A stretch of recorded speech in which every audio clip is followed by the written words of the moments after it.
$100,000 just landed in your bank account. Nobody transferred it, nobody printed it. A second earlier, that money did not exist. Here is what actually happened. You signed a loan, and the bank approved it. It did not take the money from another customer's account. It did not pull it out of a vault. The bank simply wrote a new deposit into your account, and in the same instant, you owed every cent of it back. Two things were created together: money you can spend and a debt you have to repay. Which raises an obvious question. If a bank can write money into existence, why can't it write as much as it likes? And a stranger one. How can a bank that makes money from nothing ever run out and go broke? The answer starts the moment you spend it. Imagine you use it to buy a car from Sarah. If Sarah uses the same bank as you, it's easy. The bank simply lowers your balance and raises hers. Think of it like one notebook with both your names inside. The bank just changes the numbers on 2 lines. But if Sarah uses a different bank, your bank can't just reach into the other bank's notebook and change her balance. So banks use another system behind the scenes. They keep special accounts at the central bank. Basically, a bank account for banks. The money in those accounts is called reserves. When you pay Sarah, your balance goes down, hers goes up. And behind the scenes, your bank sends reserves to her bank. So now, we've found the first limit. A bank can create deposits when it makes loans, but it can't simply create its own reserves whenever it wants. Think of reserves like the bank's own payment wallet. When money comes into the bank from another bank, that wallet can fill up. When customers send money out, reserves leave with those payments. That's one reason banks still care so much about deposits. Your deposit isn't a bag of cash they lock away and later hand to a borrower. Think of deposits more like a steady base under the bank. When customers keep money there, the bank has a more dependable source of funding and doesn't have to rely as much on borrowing elsewhere. If the bank needs extra reserves, it can also borrow them or sell some safe assets for cash. But there's another limit. Imagine the bank gives 10 people loans. 9 repay, 1 doesn't. That bad loan is now a real loss. So banks keep something called capital.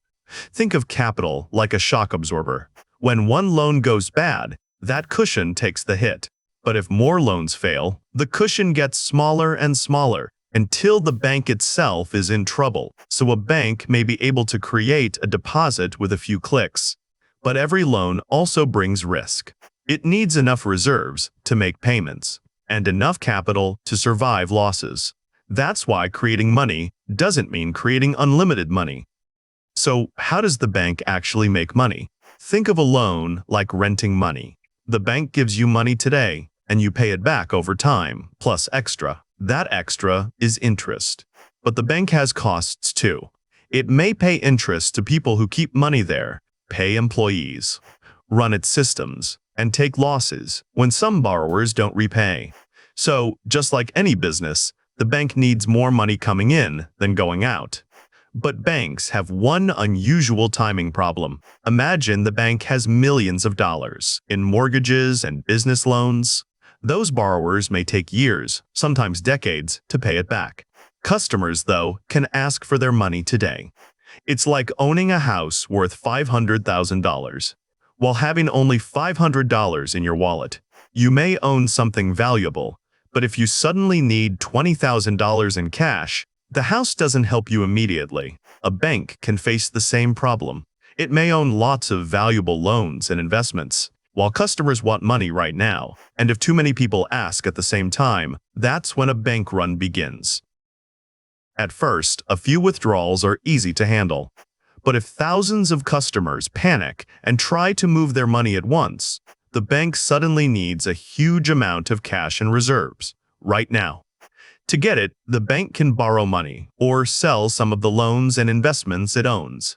But selling in a hurry can mean taking losses, like needing to sell something valuable tonight and accepting less than it's really worth. Those losses hit the bank's safety cushion, its capital. If that cushion becomes too small, the bank can reach a point where it can no longer meet what it owes customers. So yes, banks can create deposits when they lend, but they cannot create unlimited cash, reserves, or a safety cushion for themselves. That's how a bank can create money and still go broke. Creating the number is easy.